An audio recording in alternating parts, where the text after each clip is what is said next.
Hola chicos! I am here to explain what we are doing today in class. So you will notice in Google Classroom there's assignment number 20 and it's an introducción a la concordancia en español, which is how they would say adjective agreement in Spanish. The first thing you're going to do is click open, and then I haven't linked the video yet because I'm making it right now and you're going to be watching this video.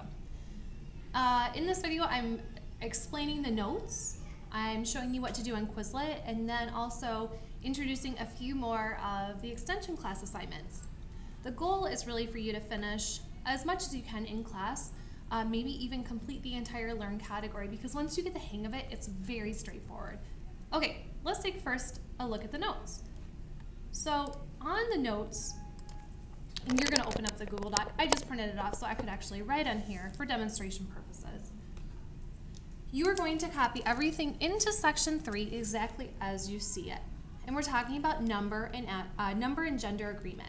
And the first thing we have to do is review the verb ser. Soy, eres, es, somos, sois, son. Because when we're doing descriptions, it's very important that we have the right form of ser. So when I describe myself, I say yo soy simpática. I know that I'm saying I am instead of yo eres, which would be like I are. It would sound odd like that. And recall now how nouns in Spanish are either masculine or feminine. And it has nothing to do with being more manly or more girly. It's just the way the language developed. So we're going to use this word for masculine. Pedro, el gato, el profesor. We're going to use the letter F for feminine. Elena, la gata, la profesora. And nouns can also be singular or plural. S we use to stand for singular, el perro, or P for plural, for more than one dog, los perros. At the end of each sentence, we're going to analyze them and decide, is this person masculine or feminine, or these people, is it singular, plural, and it'll help make our adjective agreement a little bit easier. So when analyzing your adjective, first take a look at the subject and decide, is it masculine or feminine? And then you decide if it's singular or plural. At the end of my sentence, I write down MFSP, either masculine or feminine, and then either singular or plural. And it helps you to properly change your adjective.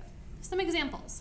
Las chicas, okay, I know because it ends in AS, ooh, that's feminine, and it also ends in an S, so that means it's plural. Las chicas son, and then notice my adjective. It ends in an A for feminine and an S for plural. Tristan y Theo, two guys, masculine, but more than one because of this word y, plural. Inteligentes. Even if it had been two girls, I wouldn't have changed it to A because the E is both masculine and feminine. The last one, Clara y Alicia. Notice both names end in A. They're both girls. Feminine and plural. Son tímidas. And notice in each of these we use the verb son because it was either like talking about ellos or ellas. Okay, let's talk about a few more. So when I say yo, think what form of the verb ser would I use? Oh yeah, soy. And if I'm a girl, I'm going to say simpática because it is feminine and singular. What if it says something like nosotras somos, then divertido? The first thing I would do is look, okay, nosotras, it ends in AS. It must be feminine then, so feminine. And it also ends in an S, so it's plural. What do you think I do to divertido? Divertidas. So in the second part, once you're done copying down these notes, you're going to take a look at some practice. But before we do that, I don't have it on here. I will add it in on your Google Doc. But you're going to have this little chart. And in general, this is why I don't teach art. If it's masculine singular, it's going to end in an O. If it's feminine singular, it's going to end in an A. If it's masculine and plural, it's going to end in OS. If it's feminine and plural, it'll end in AS. The exceptions are if it ends in an E or a consonant. For example, intelectual would just be intellectual, whether it's a guy or a girl. Inteligente would be fine for a boy or a girl because it ends in E. Okay, so let's take a look at your Quizlet set that you need to do as part of the assignment. This is the best practice you can get because it's going to tell you right away if you're conjugating the verb ser right and also if you're making your adjectives agree correctly.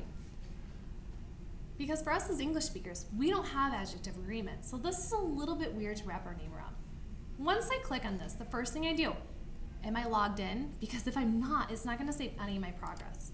Okay, click Learn, and it's not set right. I need to go to Options, Prompt with Term, and I can go. Okay, so the first thing I type in is vosotros, and I think yo soy, tú eres. I sing the song in my head, and I go, oh yeah, sois. Now this one ends in a consonant. To make it plural, I'm going to add es, and I got it right. Yo soy moreno. When in doubt, like here it doesn't say if it's masculine or feminine. When in doubt, just assume masculine, and you'll almost always be right. But normally, Spanish speakers would know exactly who they're talking about. But for our practices purposes, if I don't know, for our practical purposes, if I don't know, I just assume that it's masculine. Romanticos. If it were two girls, we would yes, but it's two boys because Juanes is a boy, and we don't know what yo is. So I'm going to go through until I've completed this.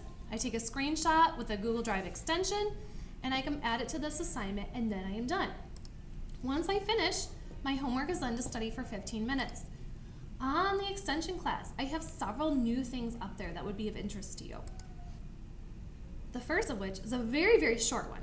It is less than 3 minutes long, and it's a wonderful video explaining where did the Spanish language come from, and its history is very fascinating. I actually wish I had found this at the beginning of the year to show you guys, but I highly recommend this one. Another one, this one's worth 3 coupons. It's an excellent travel video on the south of Spain, which is actually where I lived. A beautiful place. It's an hour long, so I recommend you do it in parts, but it's worth 3 coupons.